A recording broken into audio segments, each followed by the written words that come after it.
synthèse de littérature. Vous avez ici, moi je ne suis pas le président de l'association des professeurs de français, mais je suis le représentant. Mais au niveau Afrique, je suis véritablement le président de l'association des professeurs d'Afrique et de l'océan Indien. C'est à ce titre d'ailleurs que Jack m'a invité, qui est un ancien élève à moi d'ailleurs, qui m'a invité, et qui m'a invité à participer à cette manifestation. Je pense que c'est ce que j'avais à dire, pour vous remercier encore une fois et de demander que vous suiviez. Parce que c'est rare d'avoir deux écrivains qui vont parler des genres littéraires. Ça, c'est véritablement quelque chose à retenir. Et surtout que vous avez Marouba Fall qui est multidimensionnel en fait, il est polyvalent. Il fait de la poésie, il fait du roman, il fait du théâtre, il fait des essais.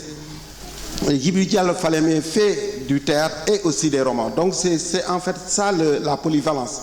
Et ce à quoi je vous invite d'ailleurs à écouter et à suivre véritablement, c'est ça que je voulais dire. Je vous remercie.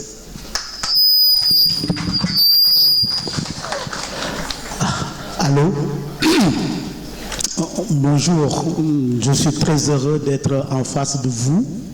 Ça fait plaisir chaque fois que nous, éducateurs et transmetteurs, nous sommes devant des élèves ou des étudiants. Je crois qu'on se dit que notre mission, on est en train de la remplir et non de la trahir. Et aujourd'hui, vous avez la chance, l'immense chance d'avoir des sommités littéraires devant vous.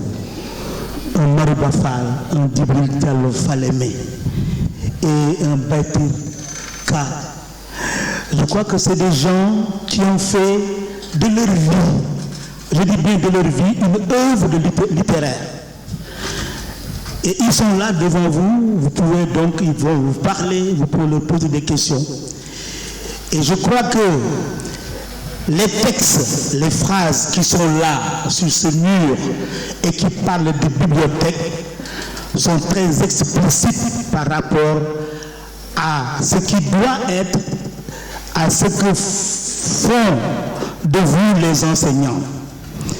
Et moi, je suis là aujourd'hui au titre, je remplace mon jeune frère et ami Abdoulaye Fodé Ndione, qui est le président des écrivains du Sénégal. Mais en même temps, je suis heureux d'être là parce que je suis le secrétaire chargé des affaires académiques et que je vous promets que je ferai tout, n'est-ce pas, Djibril, pour justement que vous ayez des rencontres périodiques avec des écrivains, parce que c'est mon rôle aussi d'introduire les écrivains, enfin.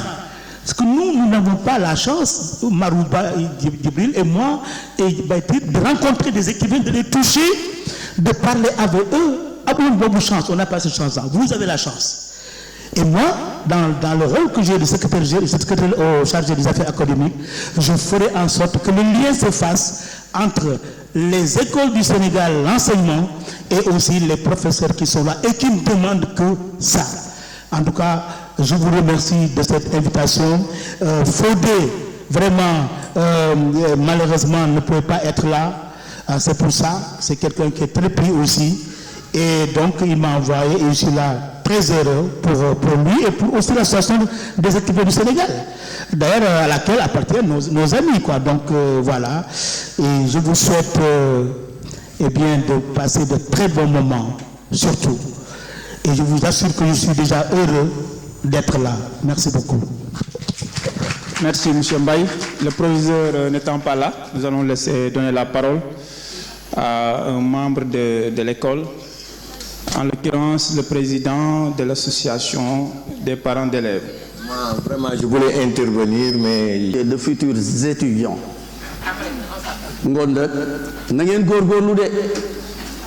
J'ai à côté de moi mes deux frères, mes deux amis. ak ñi topp ci ñoom ngoon nag dañ leen di ñaanal yàlla rek li ngeen bëgg yàlla na leen ko yàlla defal yéen it li ngeen bëgg yàlla na leen ko yàlla defal waa Thiès bi nuyu naa la maa ngi lay gis yàlla na leen yàlla dimbali ci daraja yonent bi sallallahu alayhi wa sallam. Que Dieu vous bénisse.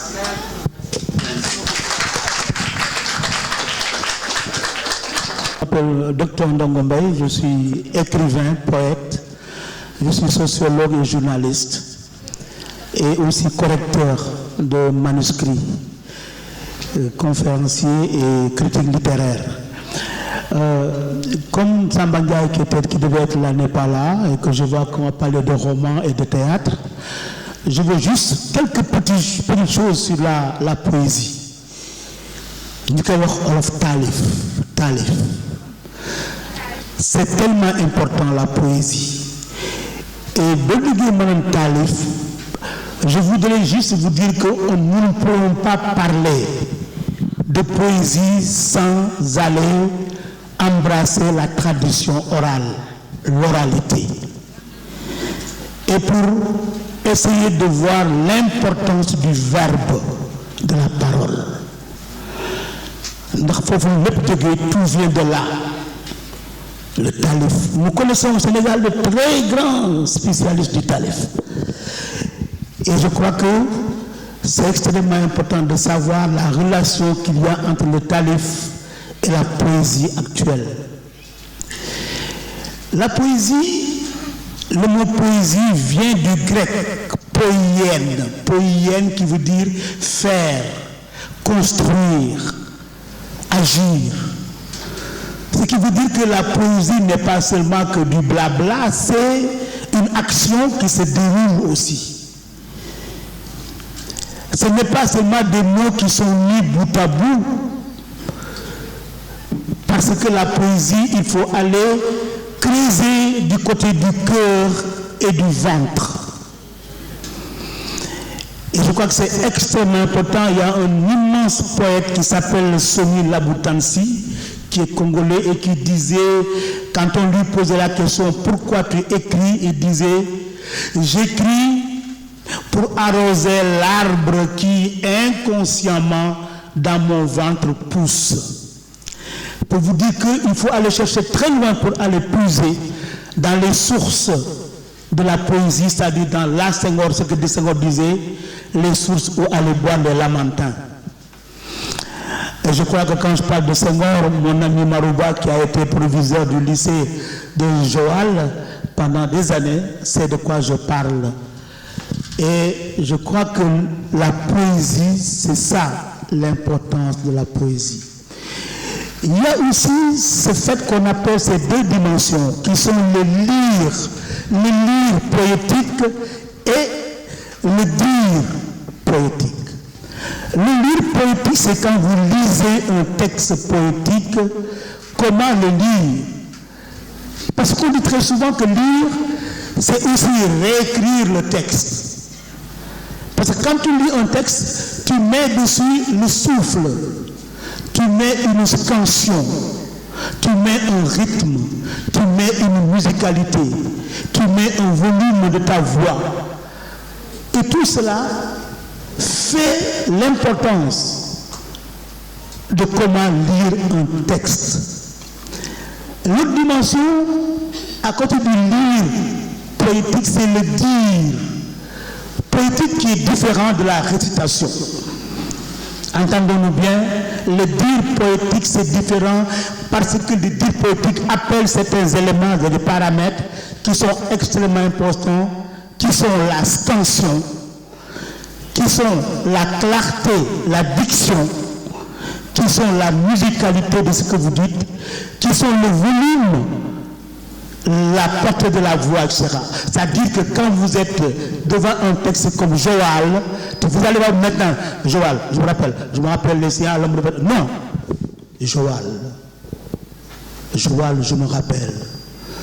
Je me rappelle les signares à l'ombre verte des vérandas, les signares aux yeux surréels comme un clair de lune sur la grève. Je me rappelle. Je me rappelle les fastes du couchant où Koumbo Ndofène voulait faire tailler son manteau royal. Quand vous dites comme ça, les choses sont bien dites et sont claires. J'ai demandé souvent, écoutant la clameur, d'où venait l'approchant, le beau chant des rameurs. Au soir, j'ai demandé où Jacques Hassan Corbeau, où allait l'approchant, le beau chant des beaux eaux. Ils m'ont dit que le vent, messager infidèle, et c'est ça aussi. Écoute plus souvent les choses que les êtres. La voix du feu s'entend, entend la voix de l'eau. Écoute dans le vent le buisson en sanglots. C'est le souffle des ancêtres. Et c'est ça. Dire un texte poétique, c'est y insuffler son propre souffle. Et donc c'est aussi le réécrire. Merci beaucoup. Peut-être ajouter quelques réflexions sur la poésie avant d'aborder le théâtre. Mais avant, je voudrais que nous fassions un acte citoyen, c'est-à-dire que nous nous mettions debout pour nous mettre au service de la nation. L'hymne national.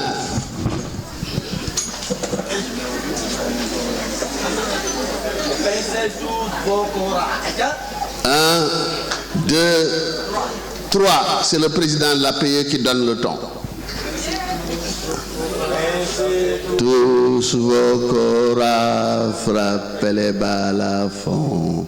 Le lion rouge a rugi, le dompteur de la brousse d'un bond s'était lancé, dissipant les ténèbres. Soleil sur nos terreurs, soleil sur notre espoir.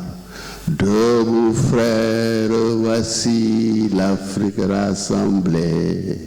Fibre de mon cœur vert, épaule contre épaule, mais plus que frères, Sénégalais debout. Unissons la steppe et la forêt, unissons la steppe. Salut Afrique mère. Prière poétique, contentez-vous de dire silencieusement Amen. Dieu,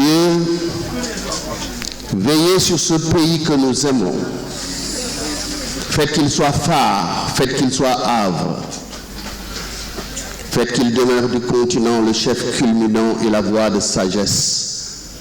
Préservez-le de la sécheresse qui rend vain l'effort, de l'espoir faisant de poussière, tarit l'âme et durcit le cœur. Éloignez de ces champs les prédateurs qui mangent en un jour les promesses d'une saison et en une saison pillent les greniers de l'avenir. En son sein, faites essaimer et grandir des bâtisseurs de soleil, au front de Sibylle, aux lèvres d'oracle, aux doigts de miracle. Faites ces fils unis, vous qui leur avez donné un clair esprit, une langue aiguë, habile à deviser, et une langue glaive, prompte à diviser. Faites que sur sa tête jamais ne trône ni turban ni casquette, car nos sœurs et nos femmes sont de foi ombrageuses, car nos mères des hommes d'armes ont une peur bleue. Dieu, veillez sur ce pays que nous aimons et dont notre cœur, sans répit, épelle le nom Sénégal. Puisque notre patrie, tu es notre vie.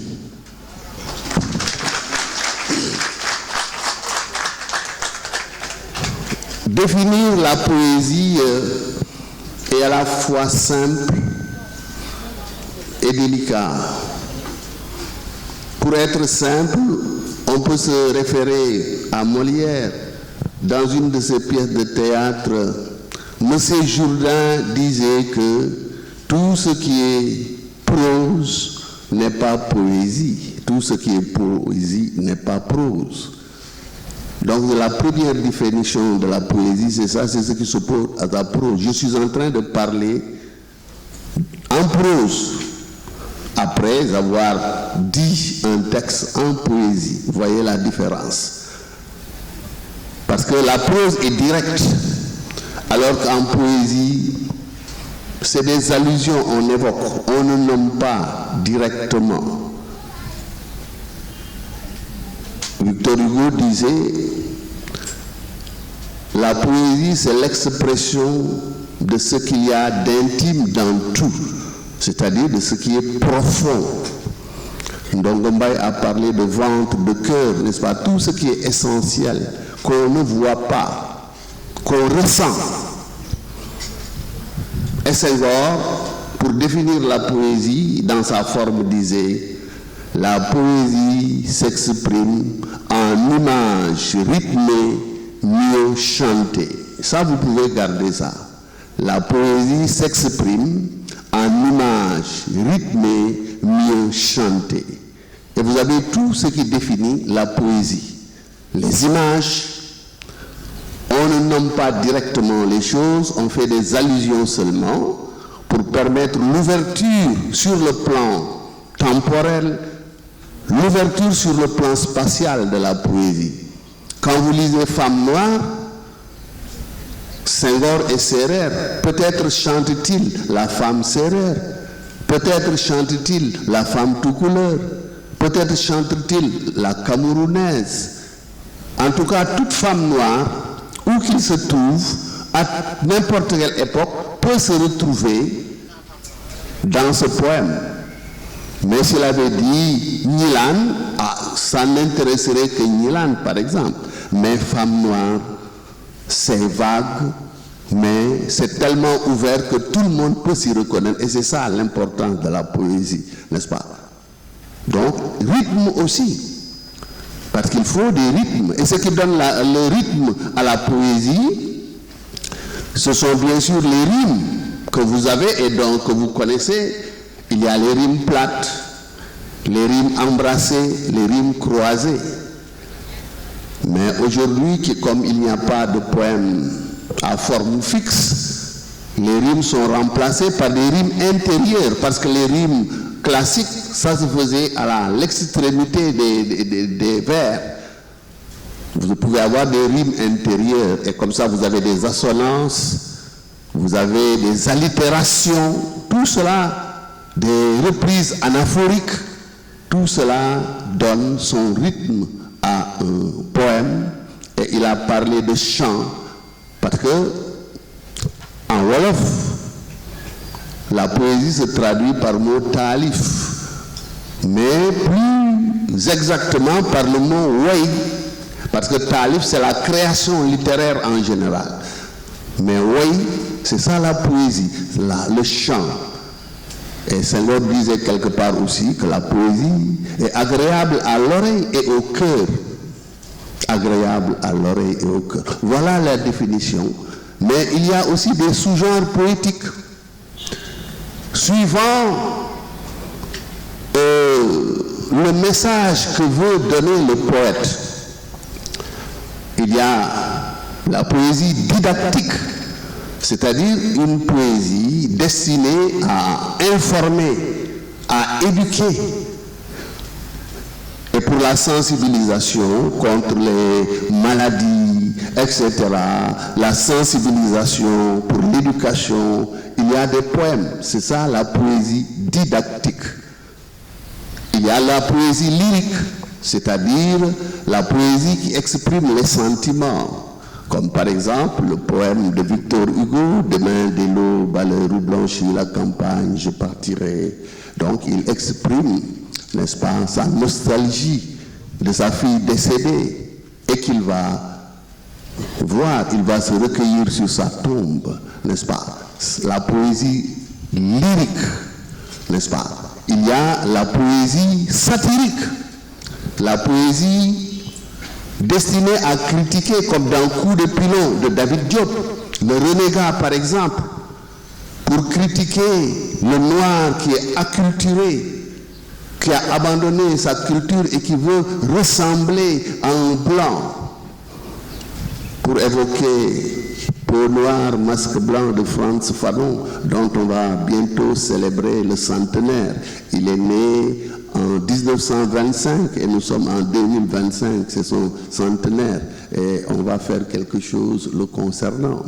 La poésie satirique, donc, le mondain de Voltaire, c'est pour critiquer les gens qui sont tournés vers la vie, pas vers l'essentiel. Et il y a la poésie dramatique, parce que tous les dramaturges du XVIIe siècle, Corneille, Racine, même Molière, ont écrit des pièces de théâtre avec des alexandrins réguliers, c'est-à-dire des vers de 12 pieds. Ils ont mis la poésie au service du théâtre. Et aujourd'hui aussi, on peut citer Aimé Césaire, par exemple, n'est-ce pas, avec la tragédie du roi Christophe, c'est très poétique. D'ailleurs, sa première pièce de théâtre n'a pas pu être jouée telle qu'elle, parce que c'était un long chant poétique et les chiens se taisaient. Et d'ailleurs, il a fallu l'intervention d'un metteur en scène, Jean-Marie Serrault, n'est-ce pas? C'est après son intervention que la tragédie a été réécrite pour pouvoir accéder sur la scène. Donc voilà, retenir ces formes de poésie, poésie didactique, poésie lyrique, poésie satirique et poésie dramatique, n'est-ce pas? Donc, pour un poème, comme il l'a dit, le poème n'est pas destiné à être seulement lu, on doit le dire. Et c'est une façon de réécrire le poème, parce qu'en général, c'est pourquoi monsieur le chargé des affaires académiques, il faut faire des récitals de poésie. On a un bel espace à l'association. Et quand on le fait, les gens vont acheter les recueils de poèmes, parce que c'est à ce moment-là, quand ils entendent le poète déclamer, qu'ils voient vraiment l'importance et la portée de la poésie. Mais quand ils le lisent, ils ne peuvent pas le sentir. Moi, à chaque fois que je dis un poème que je vais vous dire tout à l'heure, poésie lyrique, les gens réclament le recueil.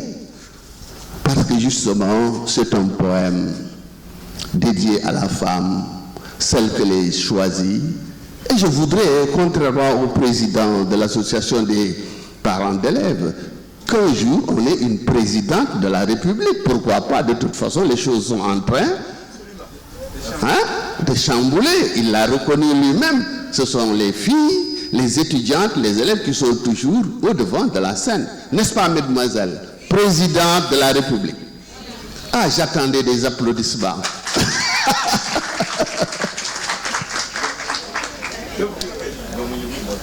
J'étais choisi de fragrance, danse, d'encens, pour la langueur des longues nuits de décembre, quand le froid donnant la main à la solitude louvoie dans l'alcôve voulait qu'un seul dialogue, quand les langues s'empâtent dans la somnolence. J'étais choisi de bouche pleine comme une lune de 3 jours pour boire à la coupe de tes lèvres, l'illisquire des veillées d'antan, quand la verve des griots clairs des étoiles nouées et dénouées énigmes et proverbes. J'étais choisi de taille musicale pour rythmer la course de mon sang, quand ma faim de tendresse me lance à ta poursuite, à travers les mornes et les pâturages de ton corps, de fragrance, danse, d'encens, de bouche pleine comme une lune de 3 jours. Je t'ai choisi d'ébène et de beauté subtile. Quand les barres dégraderont leurs versets sonores, je te brandirai pour manifester ma terre à laquelle tu ressembles, par la brousse brûlée de ta chevelure, le miroitement de tes yeux de rivière, la promesse de tes rires de rizière et le grain fin de ta peau contre laquelle je viens essuyer mes larmes, moi, le fils du Sahel, qui ai vu tarir la vie dans le regard affamé de tant de mes frères d'Éthiopie.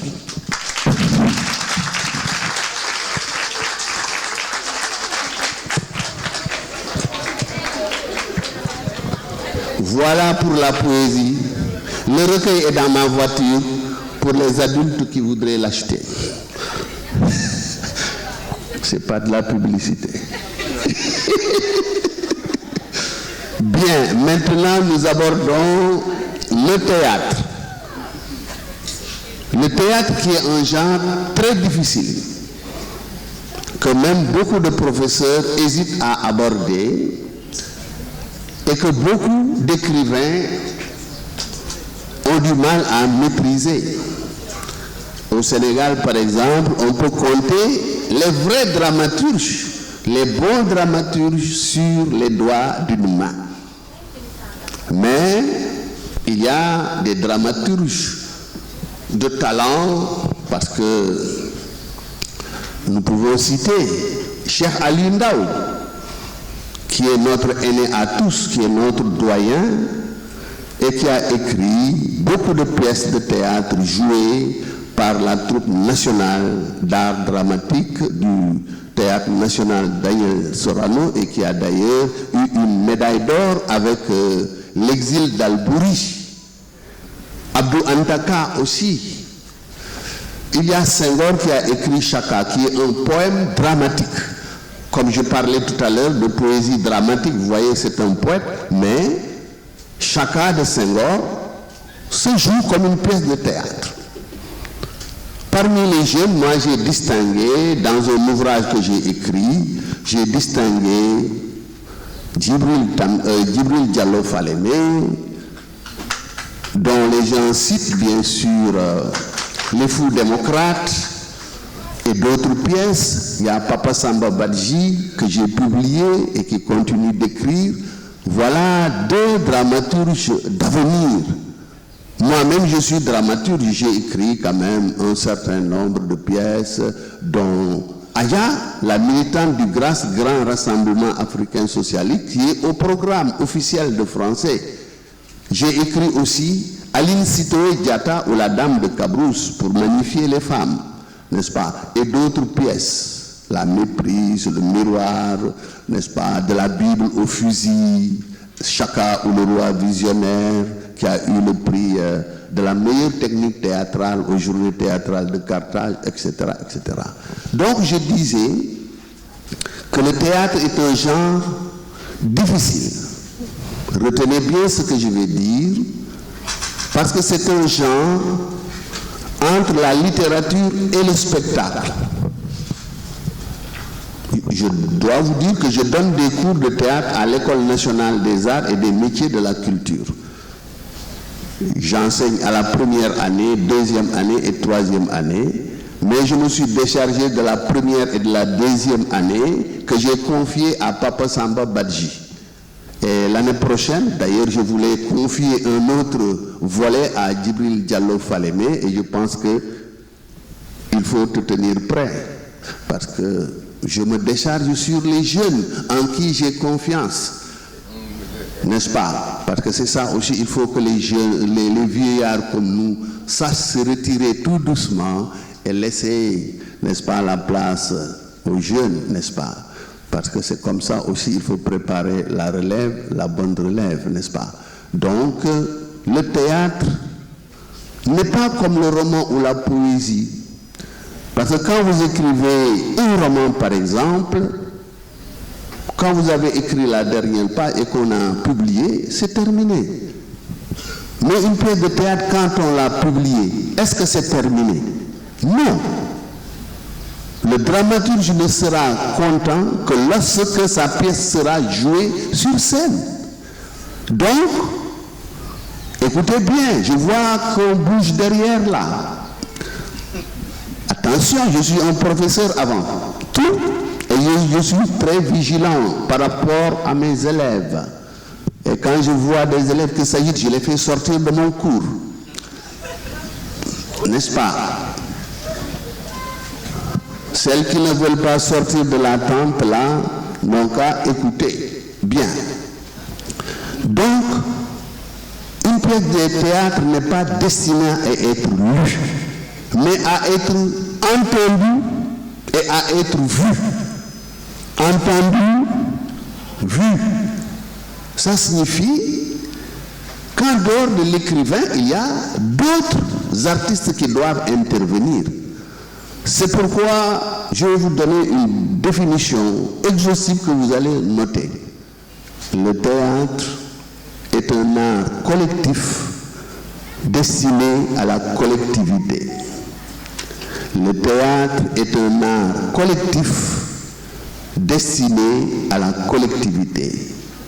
Un art collectif parce qu'il y a le dramaturge, celui qui écrit les pièces de théâtre, qui est un auteur dramatique, qui est un poète dramatique. Ces trois expressions sont valables. Poète dramatique comme Corneille, comme Molière, comme Jean Racine, auteurs dramatiques comme Jean-Paul Sartre ou Albert Camus, comme Cheikh Aliou Ndao, etc. Art collectif. Il y a le metteur en scène. Parce que quand vous écoutez, il faut qu'un metteur en scène déniche la pièce et sache que la pièce est jouable. On peut la mettre sur scène, on peut la réaliser. C'est pourquoi on parle de représentation théâtrale. Représenter. Mais ce n'est pas le metteur en scène qui va jouer. Ce sont les comédiens et les comédiennes qui vont prêter leur corps, qui vont prêter leur voix au personnage. Le dramaturge écrit, Aline Sitoé, bon, il a une idée d'Aline Sitoé, mais ce n'est pas lui qui va le jouer. Mais c'est une dame qui va jouer ce rôle-là, qui va prêter sa voix. Et le metteur en scène va la préparer pour qu'au moins le public ait ce qu'on appelle l'illusion comique. C'est-à-dire l'impression de voir le personnage en chair et en os et l'impression d'être dans la vie réelle, parce que le théâtre aussi c'est le miroir de la vie, le miroir de la société. Ça nous permet de nous regarder à travers une pièce de théâtre. C'est pourquoi on parle de miroir. Moi j'ai écrit une pièce d'ailleurs qui est du théâtre dans le théâtre et je l'ai intitulée Le Miroir, n'est-ce pas? Il y a donc le dramaturge, le metteur en scène, le comédien ou la comédienne, mais aussi il y a les décorateurs. Parce que si on est dans un palais, il faut que le public ait l'impression qu'on est dans un palais, donc le décorateur. Mais aussi l'habillement. Le roi ne s'habille pas n'importe comment, donc les costumiers interviennent. Il y a les éclairagistes, la lumière qui peut donner l'impression qu'on est le jour ou qu'on est la nuit. Il y a les ingénieurs du son, parce que le son, la musique aussi peut intervenir. Donc un art collectif, destiné à la collectivité. La collectivité, c'est le public. Le public qui n'est pas homogène. Ici, vous avez un public homogène parce que ce sont tous des élèves. Mais le public de théâtre est plus compliqué que ça. Vous avez des hommes, vous avez des femmes, vous avez des vieux, vous avez des jeunes, vous avez des analphabètes, vous avez des agrégés, etc., etc.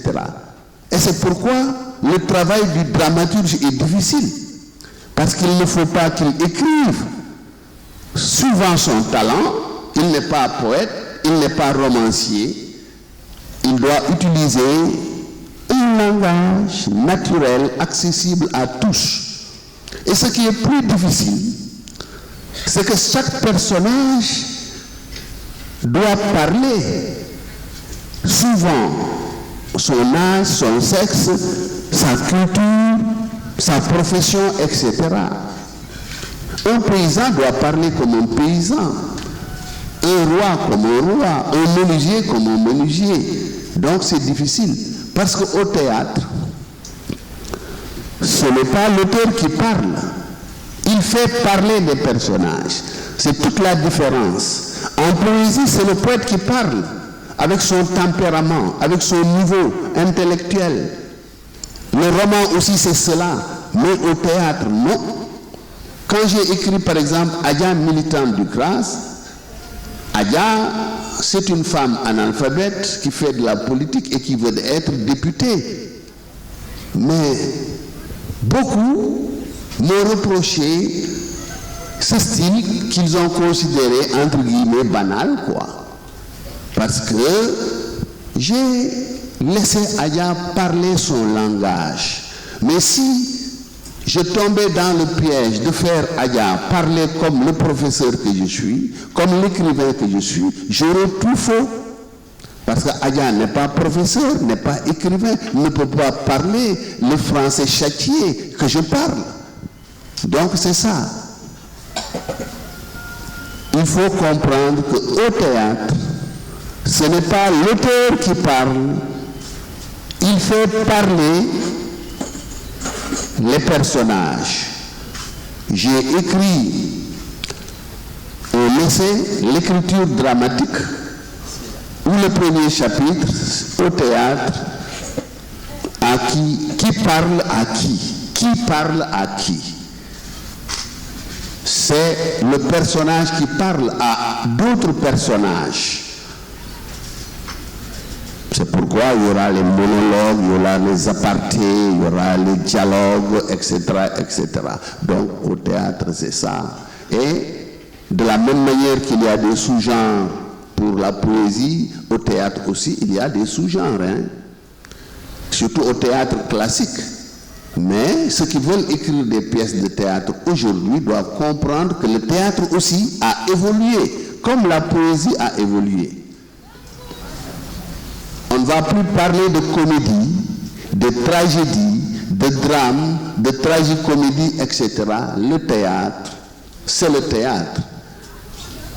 Et cette rupture a commencé depuis le 19e siècle avec l'école romantique, avec les Victor Hugo, n'est-ce pas, qui ont voulu, n'est-ce pas, d'abord ramener le langage théâtral à son état naturel. Il n'y a plus de mots roturiers, etc. Le personnage doit parler son langage. S'il est grossier, le langage doit être grossier. S'il est violent, le langage doit être violent, etc. C'est ça. Chacun doit parler son langage, alors qu'au 19e siècle, avec les Molières, les Corneille, etc., c'était le beau langage, c'était le temps de l'écriture précieuse. C'était très bien fignolé, mais ce n'est plus le cas maintenant. Donc voilà, la comédie, la tragédie, je n'y reviens pas, vos professeurs ont sans doute vous ont expliqué, mais cela est dépassé. Nous sommes au temps du théâtre. Le théâtre qui est un miroir de la vie, c'est-à-dire que le théâtre nous permet de nous voir. Et c'est une façon pour le dramaturge de mettre la société en face d'elle-même. Parce que tout ce qui se produit au théâtre, c'est une reproduction de la réalité. Le théâtre, c'est le reflet de la réalité. Et la comparaison est bonne. Le théâtre, c'est le miroir de la société. On se voit et on se corrige à partir de ça. Parce que vous voyez, même avec les téléfilms ou les dramatiques que nous avons, les gens ou les groupes humains peuvent se reconnaître, voir leurs vertus comme leurs vices, pouvoir aussi se corriger. Et c'est l'autre mission du théâtre dont Aristote parle, n'est-ce pas, la purification ou la catharsis. Parce que le théâtre purifie, c'est-à-dire corrige le spectateur. Parce que quand vous êtes devant une pièce de théâtre, vous pouvez vous reconnaître. Ou reconnaître les défauts des êtres humains que vous devez éviter, etc. Ou recevoir un message qui vous permet d'agir sur vous-même ou sur votre environnement. Donc, pour ne pas trop monopoliser la parole et permettre aux élèves de poser les questions qui leur tiennent à cœur, je vais passer la parole à mon éminent ami et confrère et collègue Djibril Diallo Falémé. Merci Marouba. On m'a demandé de venir intervenir sur le roman parce que on m'a dit je serai en face de candidats qui préparent le baccalauréat ou bien qui vont préparer dans quelques années le baccalauréat. Ils ont le roman au programme là-bas. Mais vous me permettrez, avant de commencer, de remercier Monsieur le proviseur du lycée de Ouakam. Ce lycée, qui est aussi mon lycée. J'ai dirigé ce lycée exactement pendant 10 ans. Du 1er octobre 2009 au 30 septembre 2019, exactement jour pour jour, j'ai été proviseur de ce lycée pendant 10 ans. Je remercie donc Ablaye Ndour, parce que ce n'est pas toujours évident qu'un chef de service fasse venir d'anciens chefs de service Nous avons ce complexe-là. Quand je suis chef de service, je veux que ce soit moi seul à bord, que ceux qui étaient là, qu'on fasse disparaître toutes leurs traces. Je le remercie pour ça. C'est un acte de courage. Je remercie tout son personnel, toutes tendances confondues, professeurs, surveillants, élèves et même le personnel de service. Je remercie les élèves et je vous dis, vous êtes l'avenir du Sénégal et même par-delà le Sénégal, vous êtes l'avenir de l'Afrique qui est confrontée à beaucoup de choses. Je remercie l'association des parents d'élèves dont j'ai le président et le vice-président devant les yeux. Et je félicite le président Détié. Je viens d'apprendre ce matin qu'il est le nouveau président. Ça, je ne peux pas vous dire ma joie parce que c'est un monsieur que j'ai pratiqué pendant 10 ans. Je connais ses valeurs, je connais ses qualités. Et je lui souhaite plein succès dans l'exercice de son métier. Toi, je ne dirai rien de toi parce que je t'ai vendu comme esclave et j'ai déjà fini de bouffer l'argent. Si je te reprends à la fin de la scène, je vais te revendre encore. Non, non. Ablaye Faye, c'est mon ami, vraiment. Quand j'étais proviseur, c'était lui le président des parents d'élèves. On a fait beaucoup de choses ensemble. Je voudrais saluer dans la salle Baïtirka un homme d'une compétence extraordinaire. La preuve, c'est lui qui dirige aujourd'hui l'association des professeurs de français d'Afrique et de l'océan Indien. Vous voyez, c'est un professeur de français comme nous, mais qui se cache. Voilà. Baïtir ne veut pas paraître toujours en public, mais on va te sortir Baïtir.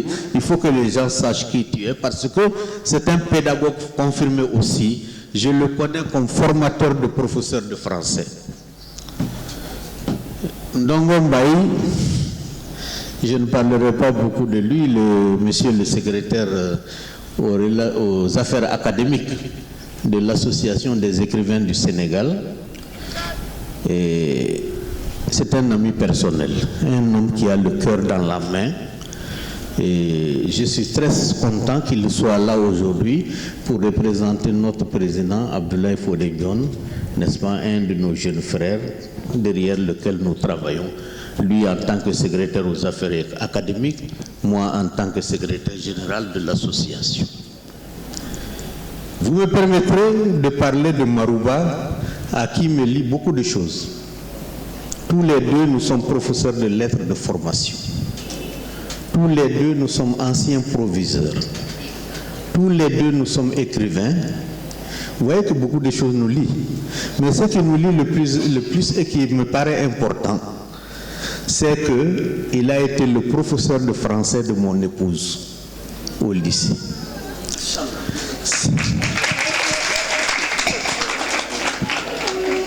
C'est pourquoi, puisque beau-frère existe, beau-père existe, moi je l'appelle mon beau-prof.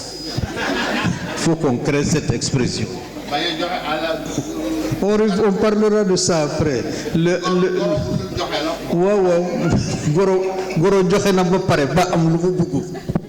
N'est-ce pas? Le reste, il faut gérer ça avec ton élève. Moi, je dis entre ça. Voilà. Alors, donc, Marouba est un de nos grands qui a la main, qui a le cœur dans la main. Vous voyez toutes les bonnes choses qu'il a dites sur moi. Il n'était pas obligé de le faire puisqu'il est écrivain comme moi. Il pouvait me cacher par jalousie, mais ce n'est pas Marouba.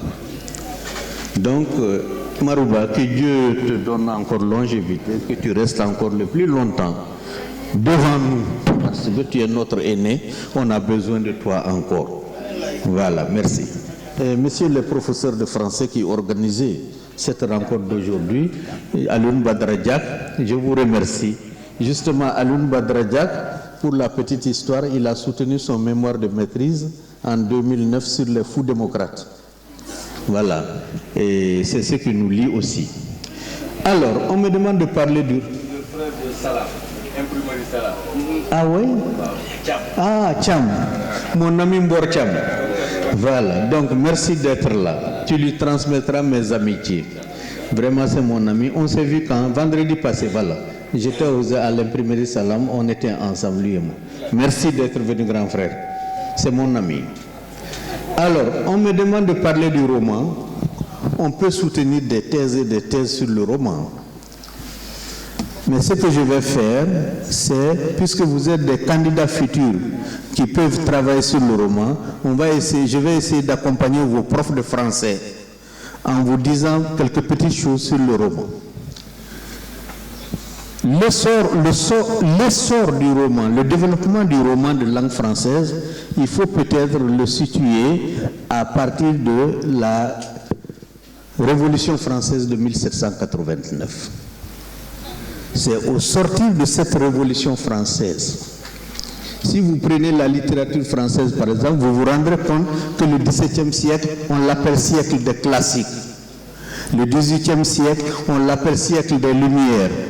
Mais le XIXe siècle, on ne peut pas l'appeler avec une seule expression, parce que c'est un siècle où, dans tous les genres, il y a eu de grands bouleversements.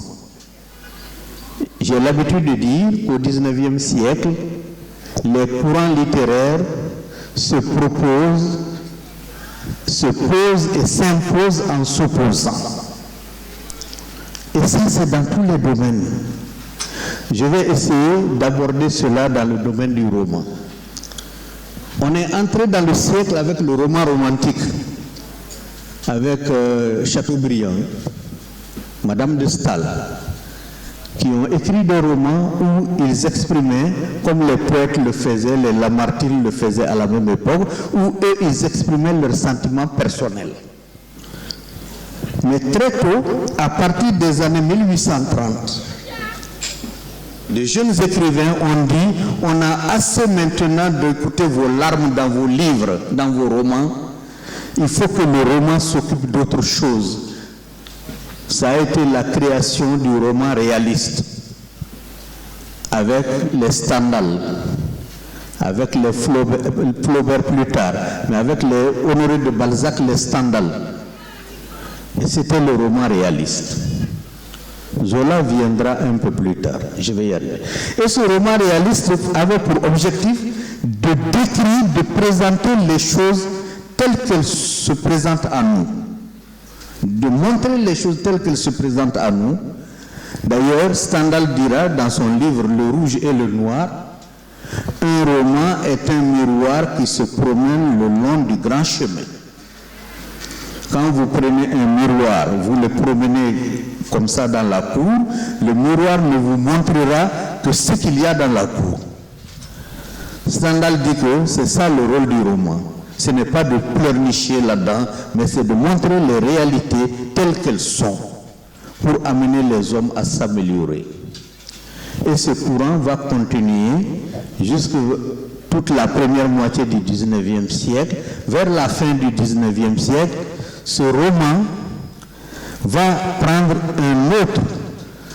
une autre expérience qui sera celle du roman naturaliste, dont le maître est Émile Zola, né en 1840, mort à 62 ans en 1902, qui va écrire le plus grand roman naturaliste, Germinal. Et il ne s'agit plus, avec le roman naturaliste, de présenter les choses telles qu'elles se présentent à nous, mais de les présenter de façon extrêmement scientifique. C'est ce qu'on va appeler le naturalisme. Le roman va continuer comme ça. Germinal est publié en 1885, mais 1885, c'est une date importante dans l'histoire du monde. C'est le partage de l'Afrique suite à la conférence de Berlin 1884-1885. À partir de ce moment, toutes les puissances européennes qui ont eu un butin, une portion de terre en Afrique, ont pris possession de leur portion de terre. La France a eu à gérer un grand espace en Afrique, pratiquement toute l'Afrique de l'Ouest, avec 8 colonies. Toute l'Afrique centrale avec 5 colonies, auxquelles viennent s'ajouter Madagascar et le Maghreb. le Maroc, la Tunisie, l'Algérie, tout cela ont été des colonies françaises. La France s'est mise en tête d'enseigner sa langue aux ressortissants de ces colonies. C'est pourquoi aujourd'hui, vous et moi, nous parlons français, nous nous entendons en français, nous nous comprenons en français. Donc il y a eu création des mondes francophones. Et la France, à partir de 1885, a décidé de faire une occupation effective des territoires qui lui ont été donnés en Afrique. Ça a donné naissance à la colonisation française. Mais cette colonisation française, ce n'était pas une mission humanitaire en Afrique, c'était une mission d'exploitation féroce des peuples africains. Comme aujourd'hui encore, vous voyez, on est en train de chasser les Français d'Afrique partout, parce qu'ils ne veulent pas partir. Ils ont exploité l'Afrique, ils ont sucé l'Afrique, ils veulent continuer de le faire. Et le Sénégal n'a rien fait de mieux que de les renvoyer, rentrer chez eux, en commençant par leur armée. C'est un acte de souveraineté. Comme l'a fait le Mali, comme l'a fait le Burkina, comme l'a fait le Niger. Et je crois que cette tendance est en train de se prolonger. Et pour la petite histoire, aujourd'hui, la honte de cette grande puissance n'est égale qu'à celle d'un vieux hibou surpris par le lever du soleil, n'est-ce pas, au centre d'un village africain. Et la honte, mais il faut qu'elle parte. Nous voulons notre indépendance réelle. Bon, je ne fais pas de politique, je continue mon chemin. Alors, quand la France a pris possession de ces territoires-là, la France a essayé de former des enfants de ces territoires-là à l'école française. Et la France a formé 3 sortes d'intellectuels. Un infirmier, parce qu'il faut soigner les colonisés pour qu'ils continuent de produire. Un instituteur, parce qu'il faut apprendre à coloniser les b.a.-ba de la langue française pour qu'ils puissent comprendre les ordres qu'on leur donne. Un commis, parce qu'il faut, n'est-ce pas, chaque jour compter les colonisés pour savoir s'il n'en manque pas. Les extraits d'actes de naissance, etc., ça c'est le travail du commis. Ça c'est dans un premier temps les intellectuels que la France a formés. Après la Première Guerre mondiale, la France a compris qu'elle ne peut plus continuer de former que des subalternes. Elle a décidé maintenant de former des étudiants, mais pas n'importe quel étudiant. Il faut former des étudiants scientifiques. Parce que les étudiants littéraires, ils sont dangereux. Donc, on ne formera pas de professeurs de lettres, on ne formera pas de professeurs de philosophie, on ne formera pas de professeurs d'histoire et géo, parce qu'eux, ils vont ouvrir les yeux de leur peuple. Qu'est-ce qu'il faut former? Il faut former des scientifiques. Et généralement, même dans le domaine des sciences, on les envoie dans des domaines où ils sont les plus éloignés, n'est-ce pas, des populations. On a formé beaucoup de docteurs vétérinaires. Birago Diop était docteur vétérinaire. Ousmane Sosé Diop était docteur vétérinaire. Et dans la pléthore de la trentaine de grands écrivains qui ont évolué dans la langue française en Afrique entre 1920 et 1950, il n'y avait que 2 professeurs de lettres. Senghor, qui a pu déjouer tous les rouages de la colonisation française pour devenir ce qu'il est devenu, et un Camerounais du nom de Mongo Betty, Alexandre Bide. Alors, ces enfants ont été envoyés en France apprendre des matières scientifiques. Camara Lai est devenu ingénieur mécanicien, l'auteur de l'Enfant noir. Ousmane Sosé Diop, je l'ai dit, docteur vétérinaire. Vous voyez, seuls Senghor et Mongo Betty vont échapper à cette règle. Mais, qu'on soit mathématicien, qu'on soit biologiste ou qu'on soit prof de lettres, nul n'a le monopole de la réflexion. Tout être humain est capable de réfléchir. Alors, quand ces gens sont arrivés en France, ils se sont mis à écrire contre la colonisation, rapidement. Et parmi eux, des romanciers. Le premier roman publié par un Africain de langue française a été en 1920, Force Bonté, de l'instituteur sénégalais Amadou Mapate Diagne, qui est un natif de Sédhiou. Mais le roman de Amadou Mapate Diagne va glorifier la colonisation. Il va dire la colonisation est une force, d'accord, mais c'est une bonne force. Parce que grâce à la colonisation, mon héros, Malik, est devenu quelqu'un. En 1926, un autre Sénégalais, ancien combattant cette fois-ci, Bakary Diallo, va publier un autre roman, Force Bonté. Le titre est éloquent lui aussi.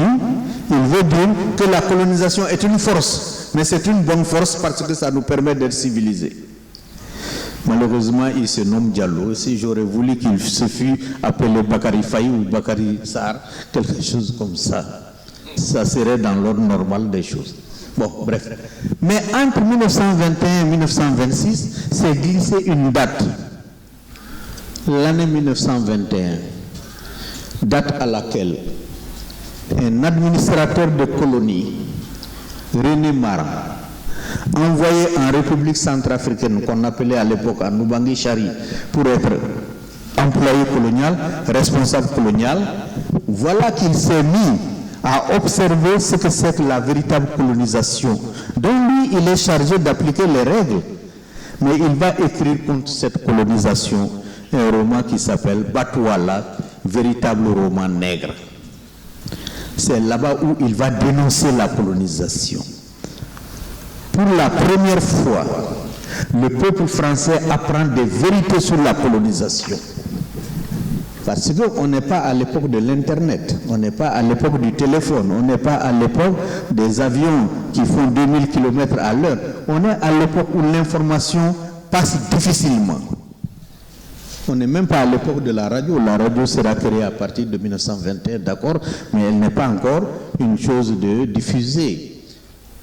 Et Batouala va montrer au peuple français qu'au lieu d'être une mission humanitaire, une mission de civilisation, telle qu'on l'avait présentée, les colons l'avaient présentée au peuple français, ces gens-là, ils ont soif chez eux, ils ont faim, ils vivent dans les arbres, ils se bouffent entre eux, donc ils ont besoin de notre présence pour rétablir la paix. C'est comme ça que la colonisation avait été présentée en France avant 1921.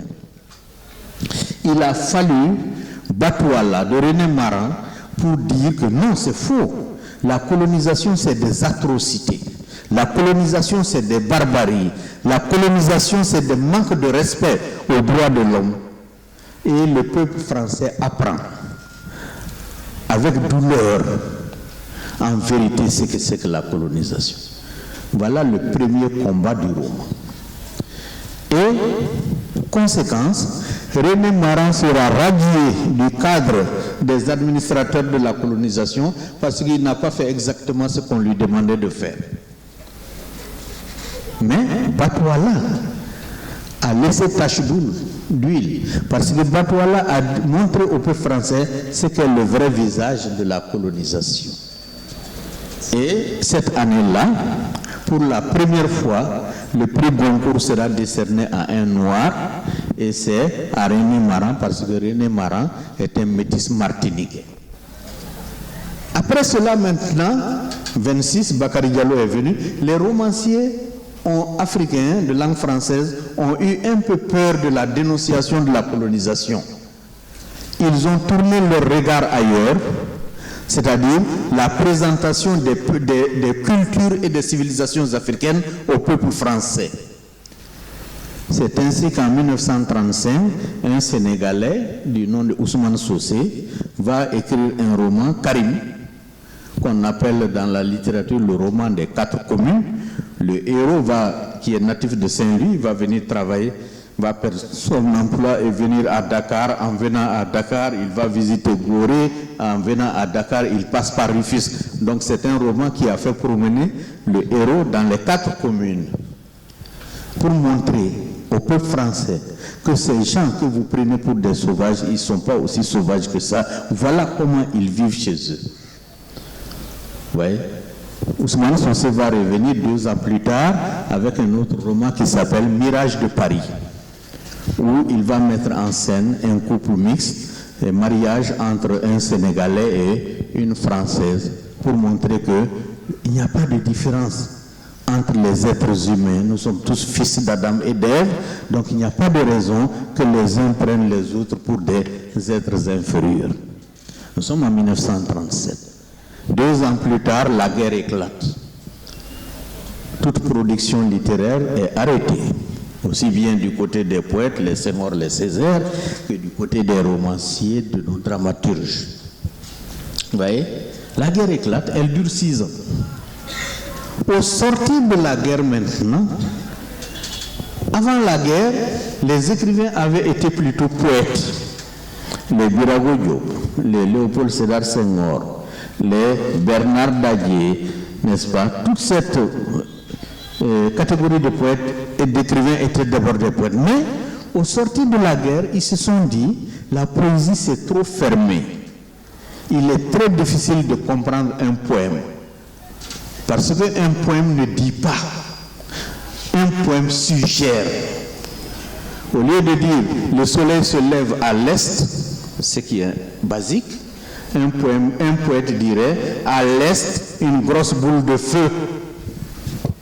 C'est à vous de comprendre que cette grosse boule de feu à l'est, ça ne peut être que le lever du soleil. Si c'était à l'ouest, ça serait son coucher. Voilà comment fonctionne la poésie. Alors ils se sont dit que s'ils continuent à faire de la poésie, ils ne pourront jamais amener leur peuple à prendre conscience des mauvaises choses de la colonisation et à combattre cette colonisation. C'est ainsi que, après la guerre, ils vont continuer à présenter les civilisations africaines. Et le Guinéen Camara Laye va donner le coup d'envoi en 1953 avec son roman L'Enfant Noir. L'Enfant Noir, où Camara Laye décrit, mon père avait sa case à proximité de l'atelier, et souvent je jouais là sous la véranda qui l'entourait, c'était la case personnelle de mon père, etc. Ma mère allait se laver dans un fleuve infesté de crocodiles sans que les animaux ne songeassent. C'est un grand spécialiste de l'imparfait du subjonctif. Ne songeassent à l'avaler, hein, professeur? Voilà. Donc, alors, cette présentation d'une Guinée paisible sous la colonisation a choqué Alexandre Bidi. Parce qu'à l'époque, la Guinée n'était pas en paix de cette manière-là. Il y avait le colon qui brutalisait le peuple guinéen. Alexandre Bidi aurait voulu que Camara Laye dit, n'est-ce pas, comment ça s'appelle, les misères du peuple guinéen sous la colonisation. D'autant plus que la colonisation de la Guinée a été extrêmement meurtrière. Rappelez-vous que le colon a combattu Alpha Yaya Diallo, le colon a combattu l'Almami Samori Touré, et le colon a combattu tous ces grands chefs de Guinée qui ne voulaient pas de la colonisation, et tout cela s'est fait dans un bain de sang. Samori est mort le 2 juin 1900, mais il a été capturé le 29 septembre 1898 dans un bain de sang. Et Camara Laye va naître en 1928. Alexandre Bidi ne peut pas comprendre que ce Camara Laye qui va naître 30 ans plus tard ne puisse pas se souvenir de ces brutalités. Au lieu de raconter ces brutalités du peuple noir, il se permet de dire « mon père avait sa case à côté de l'atelier, etc. etc. » Bon, leur grand frère aîné va intervenir, Léopold Sédar Senghor. Senghor est de 1906, Camara Laye est de 1928, Alexandre Bidi est de 1932. Donc vous êtes d'accord avec moi que Senghor c'est leur grand frère. Senghor va essayer d'arranger cela en disant l'art n'est pas d'un parti, même s'il ne dénonce pas la colonisation, il la dénonce parce qu'il montre les civilisations africaines. Bon, chez nous en Afrique, quand le grand frère parle, le débat est clos. Alexandre Bidi n'a rien dit, donc le débat s'est arrêté là. Je vais revenir sur ça après. Mais l'année d'après, Alexandre Bidi va écrire un roman qui s'appelle Ville cruelle. Je crois que vous l'avez dans la bibliothèque. Et pour Alexandre Bidi, il deviendra plus tard Mongo Bidi. C'est le même monsieur qui va devenir plus tard Mongo Bidi. Et Villecruel, pour la première fois en 1954, va s'attaquer à la colonisation. Un roman africain de langue française qui s'attaque à la colonisation, c'est Villecruel avec Esa Boto. Ouais. Esa Boto va dire que la colonisation est un ensemble de douleurs, un monde cruel qui est bâti sur 3 piliers. Les 3 piliers, c'est lesquels? C'est l'administration coloniale, l'Église catholique et le commerçant grec. On est au Cameroun, hein, c'est les commerçants grecs, alors que chez nous, c'était les commerçants libanais. Donc, l'Église catholique, le commerçant libanais, chez nous, grec, en Afrique centrale, vous vole vos produits en refusant de l'acheter au bon prix. Vous n'êtes pas content, l'administration vous prend et vous met en prison. Et quand vous sortez de prison, vous allez à la messe, l'Église vous dit d'accepter parce que le monde est comme ça. Ceux qui sont malheureux ici seront heureux dans l'au-delà. Vous ne voyez pas la complicité entre ces 3 choses-là? C'est ce que dit Alexandre Bidi. Donc, dénonciation de la colonisation. Il n'a pas répondu à Senghor, mais il a montré par les faits ce qu'on attend d'un romancier africain de langue française de cette époque. À partir de ce moment maintenant, le roman va se mettre à dénoncer la colonisation. Et il y aura un festival de production de romans qui dénonce la colonisation. Lui-même, Alexandre Bidi, va prendre le nom de Mongo Beti, enfant du peuple Beti, et va publier coup sur coup. En 1954, c'était Esa Boto avec Villecruel. Il va produire en 1956 le pauvre Christ de Bomba. En 1957, Mission terminée. En 1958, Le Roi miraculé. Tous ces romans sont des dénonciations de la colonisation. Je crois que vous en avez lu. À côté de lui, un autre de ses compatriotes, Ferdinand Oyono, va lui aussi rentrer dans la danse de la dénonciation de la colonisation en publiant la même année 2 romans contre la colonisation, Une vie de Boy et Le vieux nègre et la médaille. Son 3e roman, il va le publier en 1960, n'est-ce pas, qui s'appelle Chemin de Roc. À côté de ces 2-là, un autre gladiateur va rentrer dans la danse, il s'appelle Semen Ousmane. Docker à Marseille. Niveau certificat d'études. Mais leur certificat, ce n'est pas le certificat d'aujourd'hui. Donc, capable d'écrire.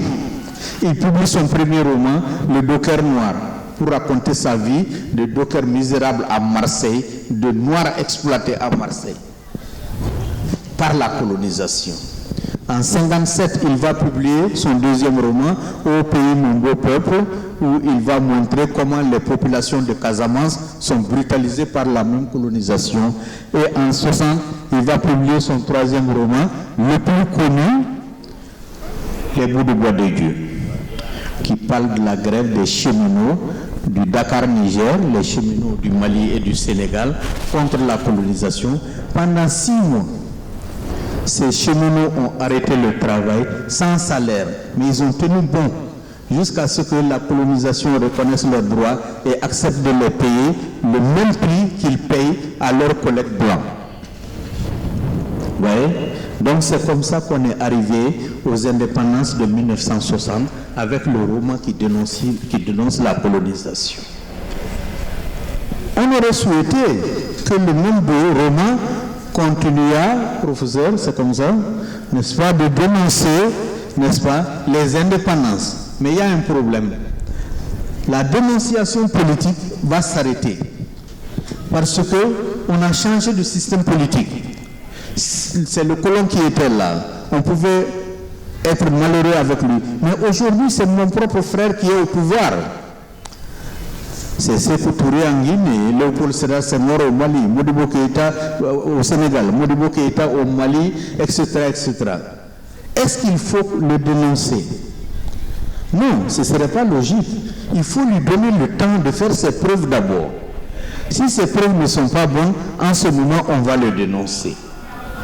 Donc, à partir de 1960, le romancier a orienté son écriture vers autre chose, vers, encore une fois, l'étalage des richesses de l'Afrique traditionnelle.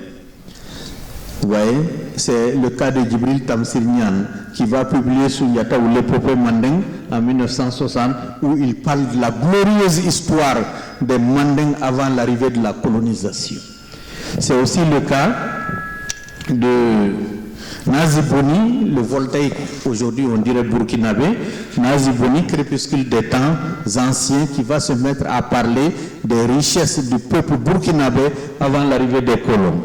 Mais ce fut aussi le cas le plus palpable de Cheikh Hamidou Kane, qui va, au lieu d'attaquer le pouvoir politique, lui il va parler des pérégrinations de son héros Samba Diallo entre l'Afrique et l'Europe. Et cela va continuer. Le romancier ne s'occupera plus de dénoncer le pouvoir en place jusqu'en 1968. Pendant 8 ans, le romancier va se taire sur les exactions du pouvoir en place parce que c'est le frère, il faut d'abord voir ses mots. À partir de 1968, 2 romans vont paraître cette année-là. C'est le roman du Malien Yamou Wologem, Le devoir de violence. Yamou Wologem, son roman est intéressant parce que en 1930, entre 30 et 39, les poètes de la négritude, les Césaire, les Senghor, les Damas, ont chanté toutes les beautés d'Afrique. Ils parlaient tout de suite de la femme noire de Senghor, dont Senghor a chanté les beautés. Yamou Wologem va se mettre en tête de dire que nos poètes de la négritude, c'est vrai, tout ce qu'ils font c'est beau, mais l'Afrique traditionnelle n'était pas aussi belle. Il y avait des violences aussi, il faut savoir le dire. Donc c'est un roman qui va commencer à dénoncer ce qui se passe en Afrique. Mais surtout, le roman le plus important, je termine, le roman le plus important, c'est Le Soleil des Indépendances d'Amadou Kourouba que vous avez au programme en classe de terminale. Ce roman-là va dénoncer les indépendances africaines. À partir de 68, donc, les romanciers vont se mettre à dénoncer le pouvoir en place. Comment le frère venu au pouvoir, n'est-ce pas? Il y a même un romancier, Ibrahima Ly du Mali, qui va dire que l'actuel président, ceux qui sont au pouvoir aujourd'hui, c'est d'anciens blancs qui sont allés se cacher derrière un arbre pour se peindre en noir et revenir prendre le pouvoir. C'est les mêmes. Et à partir de 68, le roman va exceller dans la dénonciation du pouvoir en place, et à partir de ce moment, désormais, c'est le roman en place va dénoncer le pouvoir. Excusez-moi, s'il y en a qui veulent partir, c'est pas grave, nous on est en train de faire un travail. Oui. À partir de 1968, donc, le roman, n'est-ce pas, va se mettre à dénoncer le pouvoir en place. Et on peut citer pêle-mêle au Congo-Brazzaville, Soni Laboutansi, dont tu parlais tout de suite, un des grands maîtres de la dénonciation du pouvoir en place. En République démocratique du Congo, on peut citer Modimbe, qui est décédé il y a 3 mois. Au Mali, on peut citer Moussa Konaté. En Guinée, on peut citer Alioune Fantouré, n'est-ce pas? Au Sénégal, on peut citer Aminata Fall avec la grève des bateaux, où elle montre comment les richards exploitent les pauvres. Les 7 mois de cola que je donne aux mendiants, ce n'est pas parce que j'ai pitié du mendiant, c'est parce que je crois qu'en lui donnant ces 7 mois de cola, ça va régler mon problème. Du moins, ça va me donner la paix intérieure parce qu'un charlatan ou un marabout m'a dit de faire ça, que je serai en paix. Voilà ce que dénonce Aminata Fall.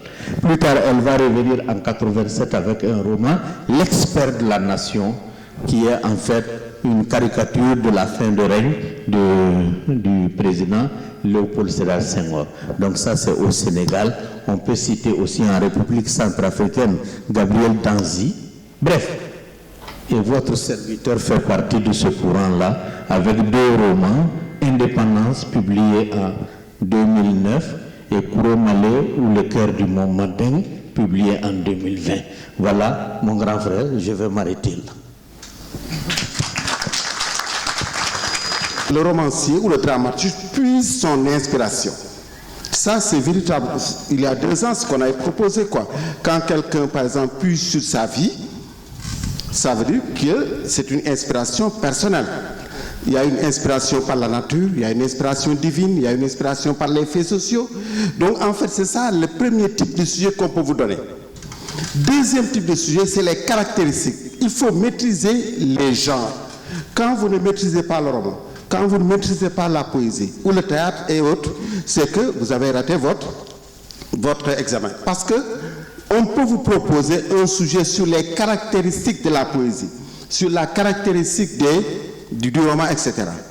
Troisième type de sujet, ce sont des fonctions. D'habitude, tout le monde maîtrise les fonctions. Il y a ce qu'on appelle les fonctions transversales. Quand, par exemple, je prends la fonction engagée, c'est transversal, didactique, quoi. Maintenant, il faut réfléchir. Quand on me propose un sujet, maintenant, le 4e type de sujet, c'est pourquoi écrit-on? Si vous demandez à ces écrivains-là pourquoi ils écrivent, mais vous aurez beaucoup de choses. Ils vont passer la nuit ici en vous expliquant ce qui les a motivés à choisir l'écriture. On écrit parce qu'on éprouve le besoin d'écrire, parce que ça me soigne. J'ai des problèmes, quand j'écris, ça peut me soigner, etc., etc. Donc voilà les 4 types de sujets. Je reprends. Les sources d'inspiration. 2, les caractéristiques. 3, les fonctions. Et 4, pourquoi écrire? Les motivations. Voilà ce qu'on peut vous proposer à l'examen. On ne peut pas vous proposer autre chose, hein, je pense. Hein. Voilà un peu les motivations qui peuvent vous pousser à réviser de manière simple, de manière concrète. Je vais réviser un peu ce qu'il y a comme source d'inspiration pour le poète, pour les écrivains, les autres pour le roman, les autres pour... Voilà un peu. Et je prends note. Je mets dans mon petit carnet quelles sont les sources d'inspiration des écrivains. Je vais lister une autre partie, le roman, ainsi de suite. Comme ça, j'aurai pratiquement maîtrisé tous les genres. Voilà ce que je peux vous dire pour les sujets d'examen, concrètement. Voilà, merci. Merci Baïtir. C'est un brillant professeur de français, donc il connaît bien les rouages, les mécanismes aussi. Mais moi, je voulais juste une petite omission qu'a faite Marouba tout à l'heure. Il a parlé de dramaturge. Et il a oublié Alioune Badara Bèye, feu Alioune Badara Bèye. On ne peut pas parler de dramaturge dans ce pays, et ça je le dis tout haut, en tant qu'écrivain, en tant que professeur à l'université pendant plus de 35 ans, en tant que quelqu'un qui parcourt l'Afrique tout le temps et le monde, on ne peut pas parler de dramaturge sans parler de feu Alioune Badara Bèye. Voilà, je voulais juste quand même parler à ça, mais je suis sûr que ce n'est qu'une omission, comme ça arrive à tout le monde. C'est l'âge que nous prenons nous tous. Merci beaucoup. Merci. Alors, il dit qu'il aimerait bien que vous reveniez un peu sur la fonction militante du théâtre.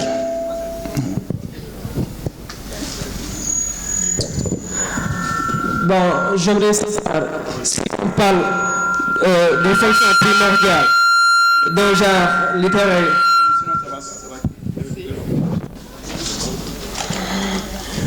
Bon, j'aimerais savoir si on parle d'une fonction primordiale. Devrait-on penser à une seule fonction ou bien il y a d'autres fonctions? Merci.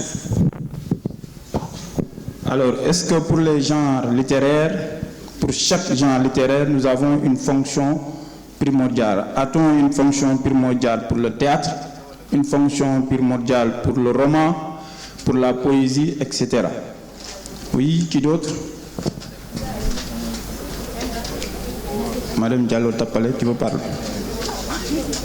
Oui, qui voudrait prendre la parole?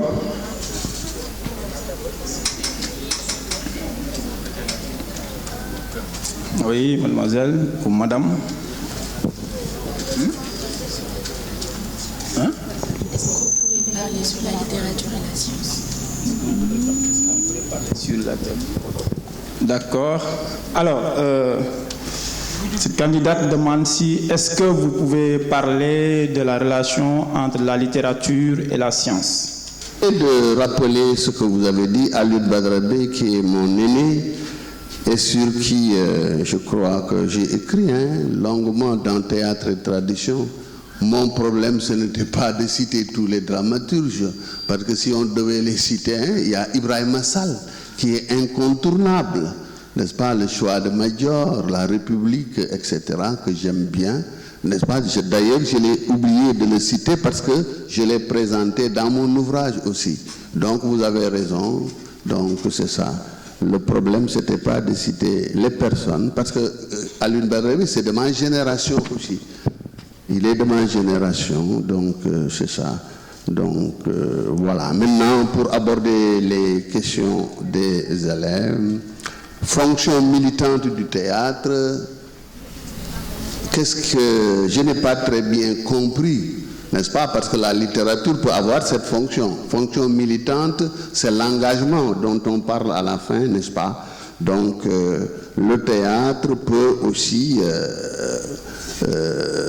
être le réceptacle de messages qui permettent à la société de prendre ses responsabilités, n'est-ce pas? Donc je pense que tous les messages peuvent passer au théâtre. Donc voilà. Bien.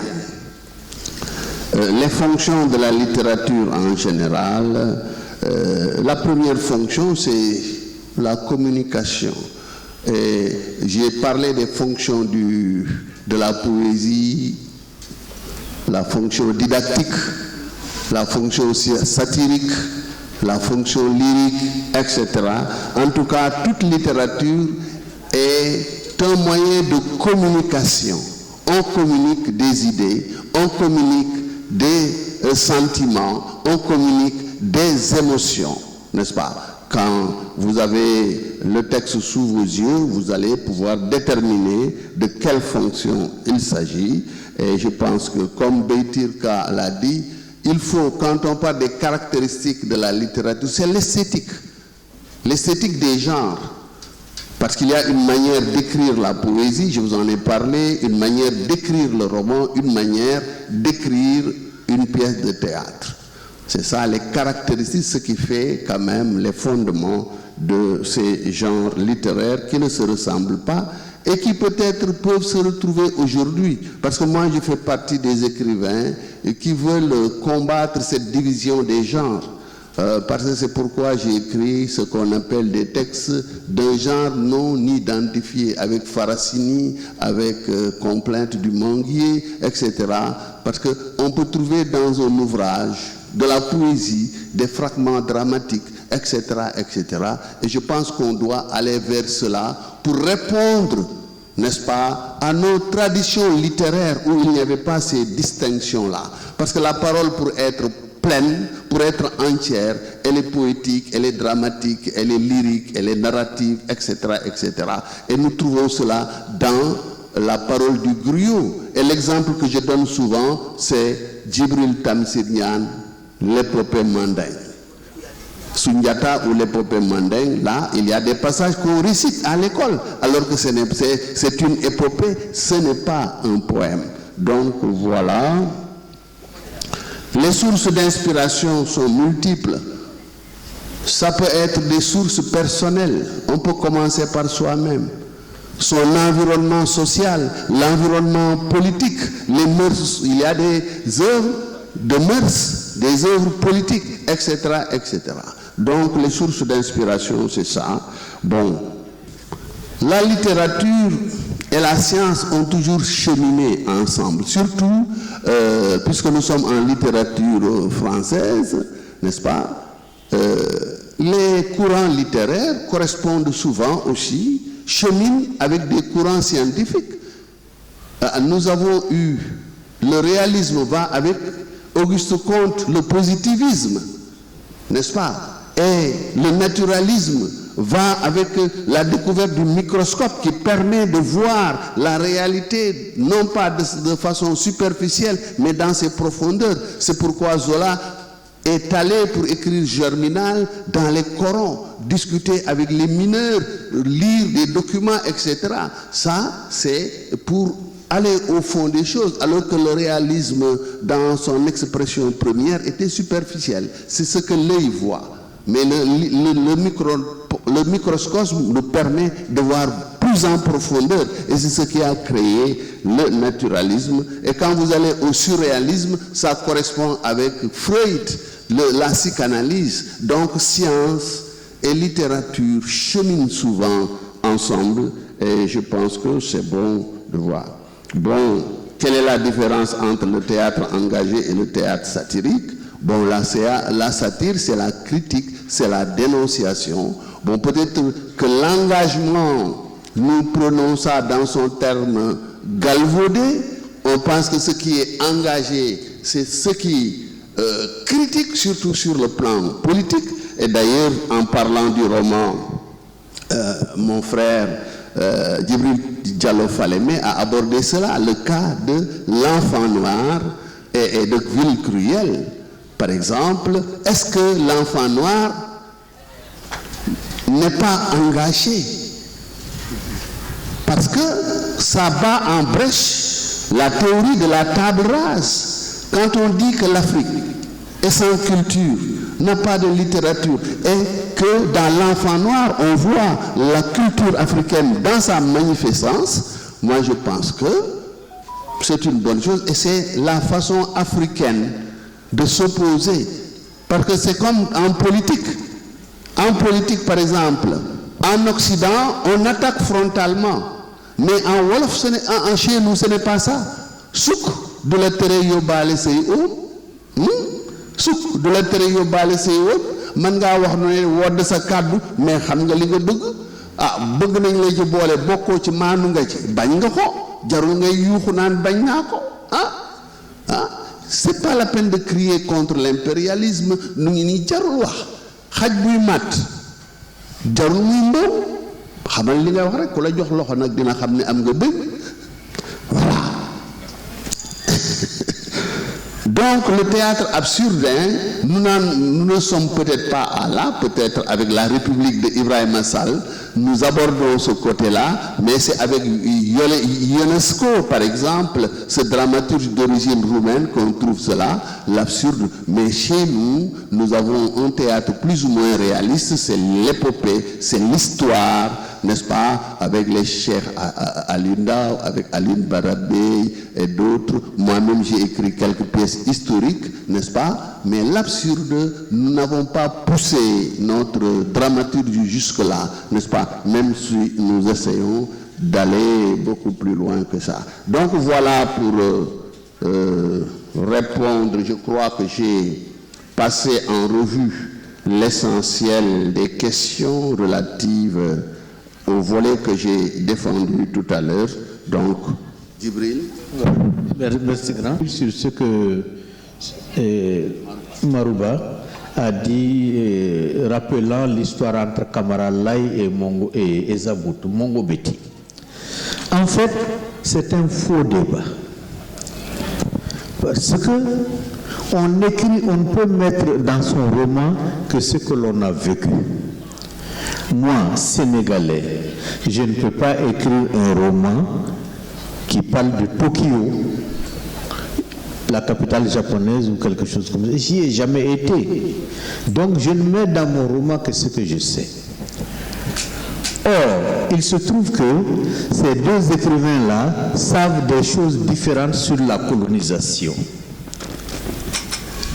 Kamara Lai n'est pas violent dans la dénonciation de la colonisation, parce que la colonisation, elle a été violente en Guinée, mais pas plus violente qu'elle l'a été au Cameroun.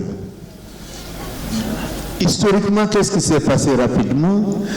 L'Afrique de l'Ouest a été donnée à la France est venue, elle s'est installée en Guinée, et le nom de la Guinée sous la colonisation, c'était les rivières du Sud. Parce qu'il y a extraordinairement pas mal de rivières en Guinée. Ils sont venus, ils se sont installés, tout s'est passé paisiblement.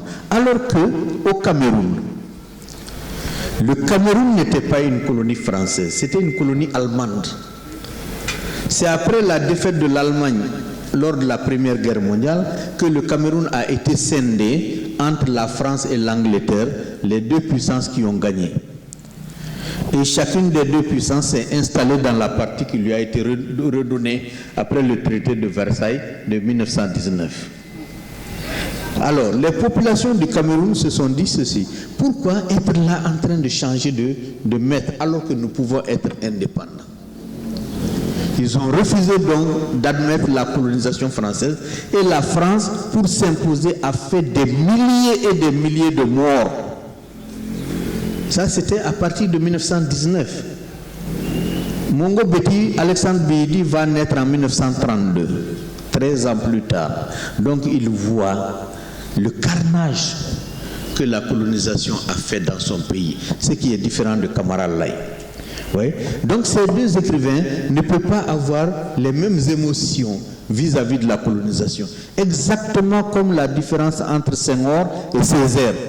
Césaire est plus violent vis-à-vis de la colonisation de l'Europe que Senghor. Parce que la colonisation a fait plus de mal à Césaire. N'oublions pas que Césaire est descendant d'esclaves. Des esclaves qui ont été arrachés à l'Afrique pour être vendus dans les Caraïbes. Alors que Senghor, il a été colonisé chez lui. On ne l'a même pas empêché d'apprendre sa langue maternelle. Ces deux hommes-là ne peuvent pas avoir la même réaction vis-à-vis du colon. Vous voyez? C'est ce qui est arrivé. Maintenant, fonction militante du théâtre. Tu me permets, Marouba, si vous remontez au XVIIe siècle, dans l'époque des classiques où le théâtre a eu à jouer un rôle extrêmement important dans la vie culturelle française, vous aviez deux types de théâtre. Vous aviez la tragédie et vous aviez la comédie. La tragédie, son rôle, c'était quoi? C'était de mettre un homme en butte avec un destin malheureux. Si vous lisez par exemple Corneille le Cid, à un moment donné du livre, personne ne souhaite être à la place de Rodrigue. Parce qu'on lui demande de choisir entre tuer le père de sa future épouse et sauver l'honneur de sa famille, ou ne pas tuer cet homme-là et rendre sa famille humiliée à jamais. Parce que le père-là de sa future épouse a frappé son père à lui. Donc, Rodrigue, en ce moment précis, moi je ne souhaite pas être à sa place, où je dois choisir entre tuer le père de ma femme et sauver l'honneur de ma famille. Personne ne veut dire. C'est ça la tragédie. À côté de la tragédie, il y avait la comédie au XVIIe siècle avec Molière. Son rôle, c'était quoi? C'était de dénoncer les défauts qu'il y avait à l'intérieur de la société en faisant rire les gens. Oui. Mais tragédie ou comédie avait une mission, c'était d'améliorer le français, l'homme français, pour le rendre patriote à travers la tragédie, mais pour le rendre aussi plus sociable à travers la comédie. C'était ça la mission du théâtre au XVIIe siècle. Maintenant, fonction primordiale d'un genre, je pense que Maroua a parlé de ça. Je voudrais parler de la littérature, parler de la relation entre la littérature et la science. Je vais vous dire, et ça n'engage que moi. On est en train de faire un faux débat en créant une différence entre science et littérature. D'abord, du point de vue création littéraire, ça n'existe pas. La plupart des écrivains africains de langue française sont de formation scientifique. Je vous ai dit que Camara Lai était ingénieur mécanicien. Birago Diop, Ousmane Sosé Diop, des vétérinaires. Donc c'est un faux débat, première chose. Deuxième chose, ça n'existe pas pour moi. Moi, je suis écrivain, je suis prof de lettres, donc foncièrement littéraire.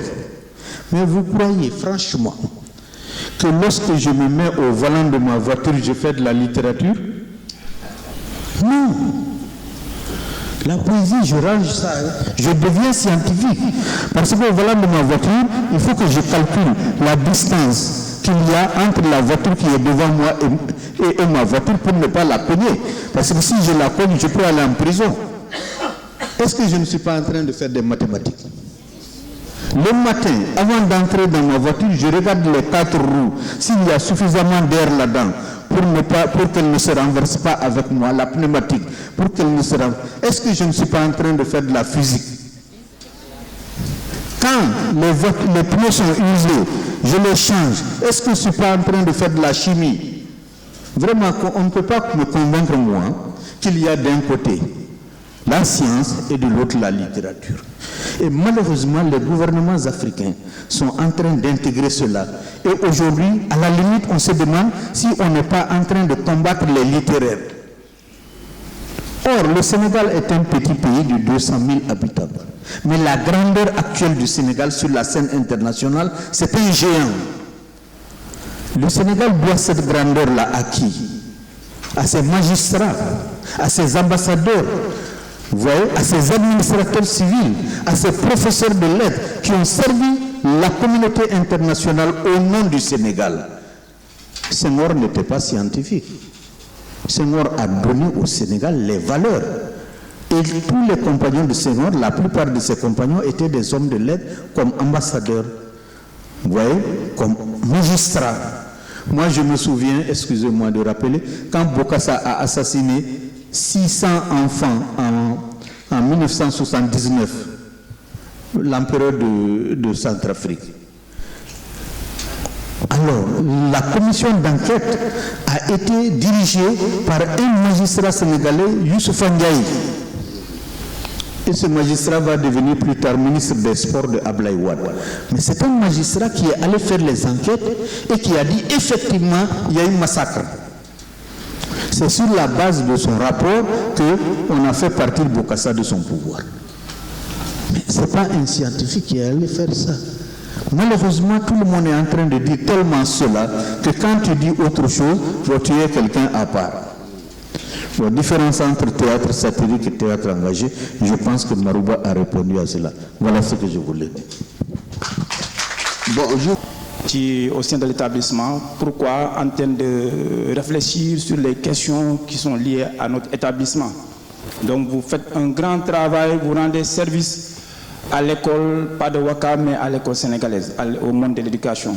Merci aux proviseurs, merci aux collègues qui sont là. Et merci aux élèves, aux candidats. On vous dit bonne chance et bonne chasse. À la prochaine. Merci.